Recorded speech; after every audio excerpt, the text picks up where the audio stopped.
All right, ladies and gentlemen, welcome to Mentsch at Work, our weekly class exploring the halachot, the laws of being a Jew in the workplace.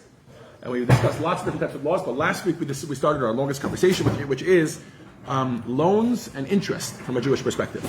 So we started to discuss last week the fact that it's a mitzvah. Loaning money from a Jewish perspective is not a potential thing that you can do. It's actually a mitzvah, it's an obligation that if you have the ability to lend somebody else money, then you should do so, because it's considered a form of tzedakah. It's considered a form of charity to be able to give somebody a loan to help them start a business or to help them invest or do something and then make themselves money and then they pay you back and they move on. Again, obviously in a responsible manner, like we spoke about. And you can take collateral, but again, the collateral has to be taken in a responsible manner. And I think that pretty much summarizes what we've done so far. Now, in Halacha 9, the Shulchan Aruch continues by saying as follows: to whatever extent possible, a person should avoid becoming a guarantor for a loan and becoming the recipient of entrusted funds.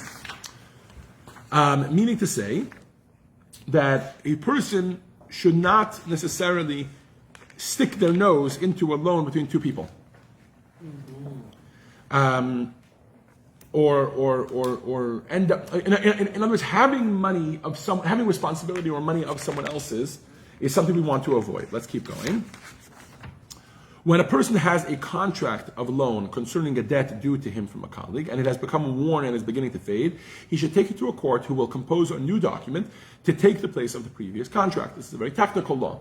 This has to do with just documents for loans, right? We want to make sure that they are going to be legible whenever the time comes. So even if it's a very old loan, if you see that it's starting to fade, you should bring it to the court to get it renewed. So in other words, the first document, the first contract that is signed has to be signed with witnesses, and there's a whole process, etc. But once that's done, bringing that contract to Bet Din, the Bet Din has the ability to then go and reaffirm that loan.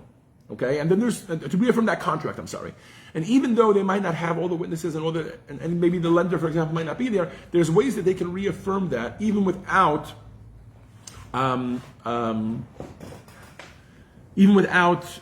seeing the loan take place. So basically, the point is you shouldn't lose your loan, the fact that somebody owes you money. You shouldn't lose that just because you didn't. Your contract is worn out or not available to you anymore, etc.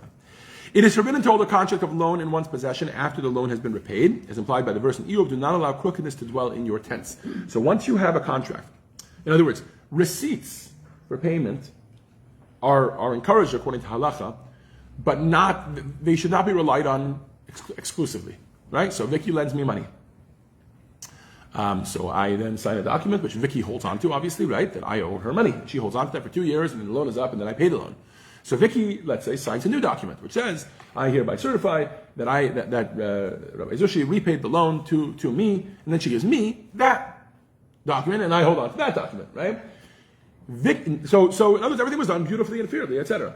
Vicky has an obligation to destroy the document a Torah obligation, to destroy the document that I owe her money.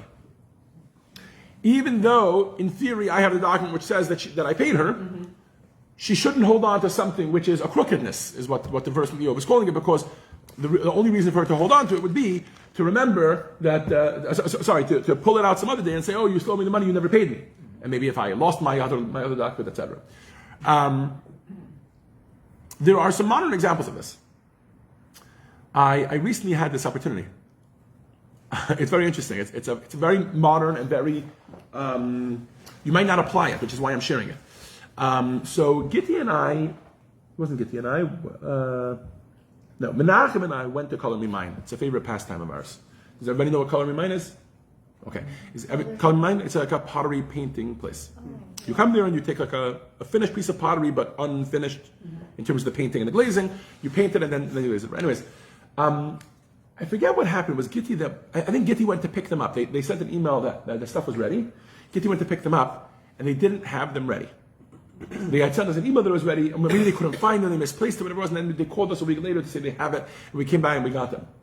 And then they gave Gitti 2 coupons so the price structuring at Color Me Mine works in 2 levels. You pay for a studio fee for sitting, And then you pay for the piece, whatever, depending what piece you get. You can get a small piece and you only pay $10, $20 for it, or you can get a large piece, a big, massive vase or something. I don't know, you pay like $60 for it. You know what I mean? But that's two separate payments. They gave Gitti 2 coupons for a free studio fee waived. Like, I guess that's like sorry for the inconvenience, that whatever. Okay, beautiful. I had those. And this past a week and a half ago, I went with Menachem to Kol Mimayin once again. So this story probably happened a year ago. And Gitti held on to them. And when she heard me and Menachem were going to Kol Mimayin, it was during Menachem's winter break, so she says to me, take the 2 coupons with you. And like this, we'll save 20. I think it's a $10 studio fee, so you save $20. Beautiful. Amazing. I walk in, and I show them to the lady, and I don't remember exactly how it went down, but somehow I ended up with the coupons. Even though we were done already with the whole transaction. I think maybe when I walked in and I showed them to her, she processed it, but she told me, you give them to me at the end. And then at the end, she never asked me for them. And as I'm walking out, I noticed I have 2 of them on me. And I'm like, oh, I could just walk out with these. Yeah. I already didn't pay the studio fee, and then I can come back the next time and not pay the studio fee with these 2 things, which is essentially the same. That is a modern application of the law that we just said. It's a contract that we have. I know we don't think of it as a contract, but that's what it is. It's a contract where they're saying, we owe you $20, right? For whatever reason they chose, that's already irrelevant, right? Why they chose to give it to me. And I have already been paid those $20 because I already used it. But now I'm going to use it again a second time. And they wouldn't know if I came in a year from now and did it again. I don't think they would know, right? They would just see 2 cards that say free studio fee on it, and they would honor it, I think. That's what we're talking about here. And I think this situation comes up all the time. People have coupons or a train ticket, and the guy forgets to stamp it, he forgets to punch a hole in it, he forgets whatever it is. That's all essentially the same thing.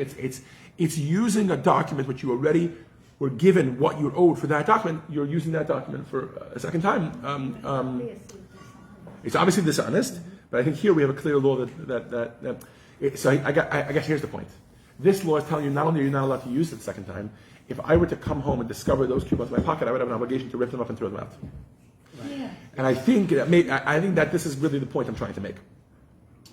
I don't know how many of you remember this, but when we discussed the laws of kosher, if you have an item that is not kosher, let's say a dish where milk and meat was mixed, and you're going to have to get rid of it, you actually start to have an obligation not to have it in your house. Yes, yeah. This is similar to the law of the which is not putting a stumbling block in front of somebody else, right? So you don't present an opportunity for somebody else to make a mistake. For somebody else to go against the Torah, right? So similarly, it's for yourself. Here it's for yourself. By having this item in your house and not destroying it or getting rid of it immediately, what's happening is you're actually not, you're creating a stumbling block for yourself for later. So I think that's what's going on here. Just like you have an obligation then to throw out this dish immediately, or if it's a case where you can give it to a non-Jew, that depends on what type of Isur it is, what type of prohibition it is. So just like you have an obligation to get rid of that, you have an obligation here to get rid of this contract. Vicky has an obligation to get rid of that contract that I owe her money because I paid her. She's an obligation to get rid of the contract, even though I didn't ask for it. I am okay with her holding on to it, etc. She has an obligation to get rid of it for that reason. Does that make sense? And that's why I'm saying the same thing with these tickets or coupons or whatever it is, because it creates. Yeah. Okay.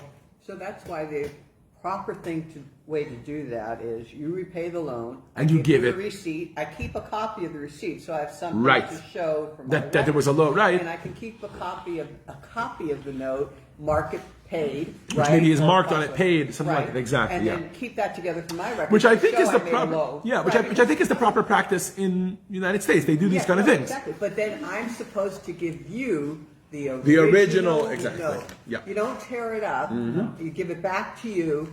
Now you have the original. Thank you so much, Anna. Paid. I got a paid receipt. I put that together so I can. So you can have your documents, archives, whatever it is. Later, but you have the original, and the original is what you need to demand payment. And to add on to that, if you, for example, forgot to give it or it didn't happen or whatever it is, then halachically you'd have an obligation to destroy it. Or to run after me and give it to me, whatever. Yeah, either one. To give it to you later. No, but if not, let's say you don't really know no, what but let's say something happens that you can't give it to me anymore, right? You now have an obligation to get rid of the actual document in your house. Let's keep going. It is forbidden to hold a contract of, no, we did that already. Just as one must be careful regarding caring for an article entrusted to one for safekeeping. So this is a general law, right? And we're not really learning those laws now, but there are 4 different types of shomrim, 4 different types of guardians in Torah law. There's if Marilyn gives me her car to watch while she goes to Israel for a week. She says, hey, can you watch my car while I'm gone? Right? Then there is if Marilyn gives me her car to watch and she pays me to watch her car, I get an extra layer of obligation. And then there is if I borrow Marilyn's car for a week, even higher level of obligation. Sorry, that's the highest. I skipped one. And then there's if I rent Marilyn's car. Right? So these are successively more and more obligations that I have to how much I have to watch her car. Right? But now we're getting a fifth one. The fifth one is if Marilyn borrows money from me, and therefore I take her car as collateral. And I say, I'm going to hold on to your car just in case I need it, whatever. I'll have something that's from your possession. And now I also am obligated to watch her. That's what we're learning about now. So just as a person is obligated to watch over somebody's item that belongs to somebody else that they have in their possession because they're guarding it for safekeeping, one should take care of collateral that is given in the same way. Indeed, greater care should be shown regarding collateral because in this instance, one's responsibilities are those of a paid watchman. Just as a person to whom an article is entrusted may not entrust that article to another person to watch, as will be explained in chapter 188 when they discuss the laws of the watchman, a lender is not allowed to entrust a collateral to another person or to give it as collateral for a loan that he takes without the permission of the owner of the article. So I lent Marilyn $100,000. She gives me her beautiful Ferrari, right? Marilyn, you didn't know you have a Ferrari. Now you have a Ferrari. And she gives me her Ferrari to have as collateral, to hold on to, right? So I park it in my garage. And then I need a loan of my own. So I go to Yehuda and I say, hey, Yehuda, can I borrow $50,000? And I have a beautiful Ferrari. I'll give to you as collateral. Then you're not allowed to do that, right? And you're also not allowed to even use the Ferrari, unless that's part of the agreement, which would be a whole different type of agreement. Okay. So I think that's a fairly straightforward law. But that happens in America too. Mm-hmm. You have an obligation if you take collateral and it's in a warehouse to make sure it's insured and protected. To make sure that the weather in the warehouse is proper, so that the item is not getting destroyed from cold or from hot. And it could be a problem. Absolutely. But if you took basic care and protection, then you're covered. So here we're saying you have to take more than basic care and protection. From a Jewish perspective, I'll share a very brief insight, even though we're not really looking about this. We're not really learning about this topic. But there are four guardians, as we discussed. The lowest level of care that a Jew is responsible for somebody else's item is if they were asked for free to take care of something for someone. So Marilyn goes to Israel, she asks me, can I keep an eye on her car while I'm gone? And I'm not going to be using it. Right? So it's going to sit in my garage. Can it sit there? So negligence, which in Hebrew is called pashia, I would be responsible for. Because she asked me to do it. When I accept the responsibility, I accept the responsibility. But if it's something more than, if it's something if it's an additional layer, so let's say there was no negligence involved, my regular garage, and I had a regular lock, but somebody came and stole it, right? Then I'm not responsible, for example, for that theft, unless there was some sort of negligence, right? Like I left the garage open or something like that, right? But assuming there was no negligence, then I'm actually not responsible for that theft. If I'm a paid watchman, so now, same scenario, Marilyn's going to Israel for a week, she gives me her car, says, hey, I'm going to pay you, even if she's only paying me $500, which is nowhere near the amount of the car, right? She says, I'm going to pay you $500 for a week to watch my car. I'm like, I could use the extra money, great, I'll do that, right? I leave it in the garage is locked, and then it gets stolen, I have responsibility for it. Why? Because I'm being paid, I have an additional layer of responsibility. Same thing if it gets stolen. Geneva Baveda is the next. So basically, there's different things that can happen, and depending on what level of a watchman I am, I have more and more responsibility. So to your point, Vicky, I would not be considered like a shomer chinam, and that's what he's saying here. I would not be considered like an unpaid watchman. I would be considered like a paid watchman. Why am I considered like a paid watchman? Because you gave me the loan. Sorry, because I loaned you the money. I forgot who we were using first. No, I loaned you the money and you gave me collateral, I become responsible for your collateral. You become responsible for my collateral. At what degree? Like a paid watchman, not like a free watchman. Does that make sense? That's the additional layer that we're adding here. Why are you like a paid watchman? Anybody want to hazard a guess? Because you have a legal responsibility to take. Because you took possession, you got paid. It doesn't matter if you made a loan or whatever. That's not true. When Marilyn gives me her car, I'm not paid. Well, when she's going to Israel, and I'm just doing her a favor, that's an unpaid watchman. And there's different layers. Right. So why in the case of collateral are we considering him like a paid watchman? He's not getting paid. Well, yes, he is. You get paid by the loan.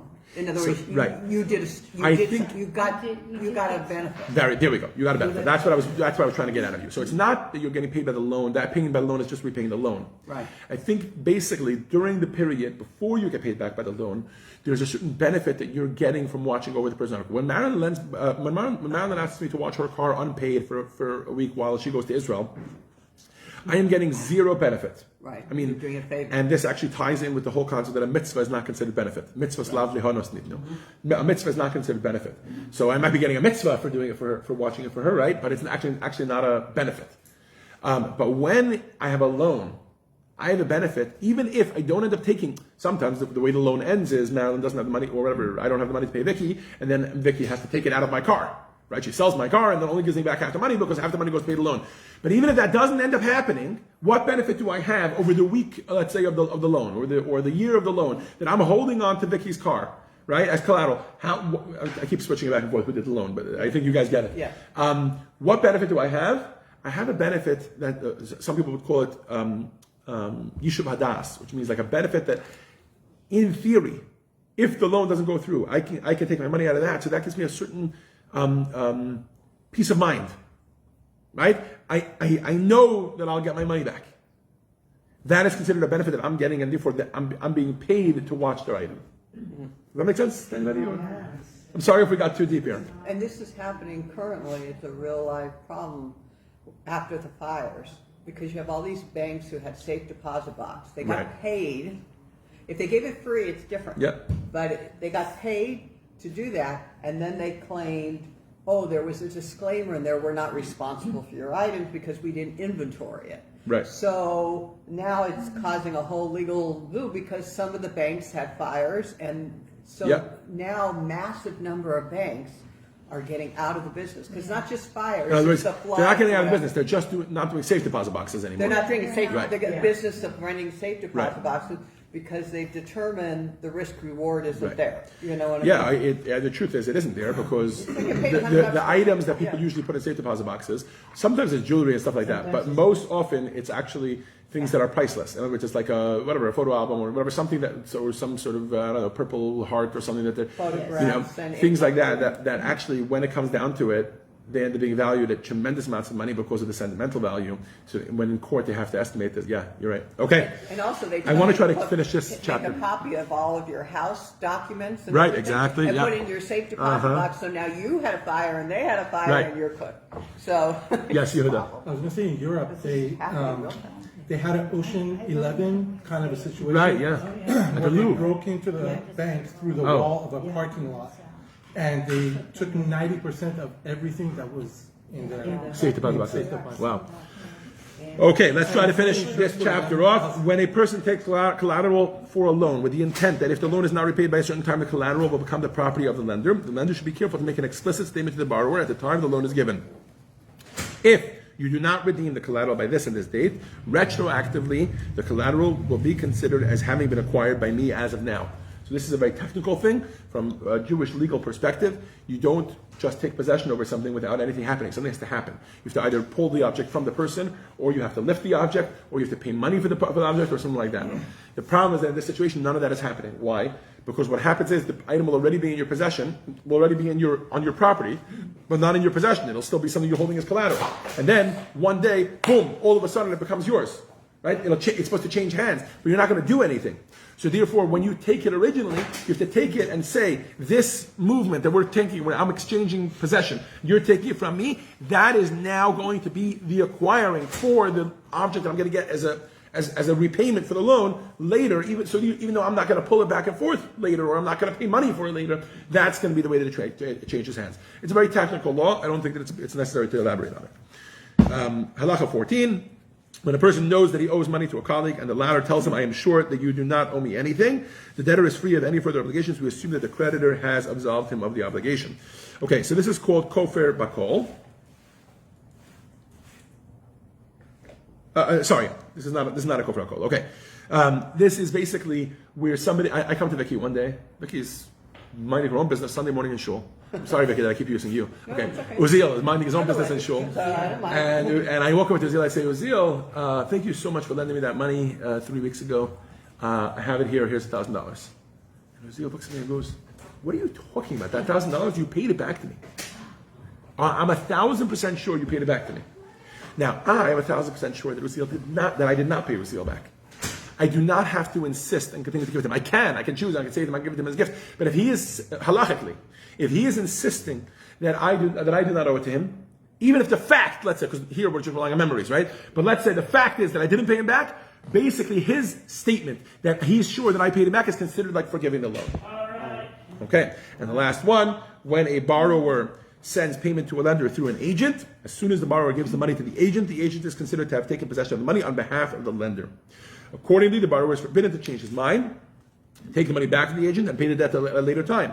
This is considered to be taking a person's property without his knowledge. The agent is also prohibited to return the funds to the borrower, obviously, which is called, and this is called Zachin la'adam shlei b'fanav, if I remember correctly. Yeah. Okay, so basically there is a Jewish legal rule, which is Zachin la'adam shlei b'fanav, but ein chavin la'adam shlei b'fanav. So you are allowed to do an object, you are allowed to become a shliach, you're allowed to become a messenger, a representative, an agent, on somebody else's behalf for something that they would certainly want you to do on their behalf, in other words, a meritorious action, even without their knowledge. But not if they're going to lose money off it, right? So for example, I cannot become my father-in-law's agent to sell you his house without his knowledge, right? But I can become my father-in-law's agent to accept a loan, which is the case that we're getting to, loan repayment on his behalf. So let's say Rabbi Hanoka lent $1,000 to Joyce Wee, right? This happened 2 years ago. I was totally unaware of this. Joyce Wee comes over to me one day. She's like, your father-in-law's in Israel. Not that he ever would be, but in theory, if he's in Israel, right? So she says to me, your father-in-law's in Israel, but I told him I'd pay him back $1,000. Can you accept this $1,000 on his behalf and can you give this to him, right? When I accept the money, because this is Zachin la'adam shlei b'fanav, this is something that my father-in-law would want me to do. In other words, he only stands to gain from this. So therefore, it actually works that I become his shliach, I become his agent, even without him appointing me as agent. Why is this relevant? This is relevant because let's say the next day Joyce Wee comes back to shul. Rabbi Enoch is still in Israel. She comes over to me, she says, you know what, that $1,000, I need it back.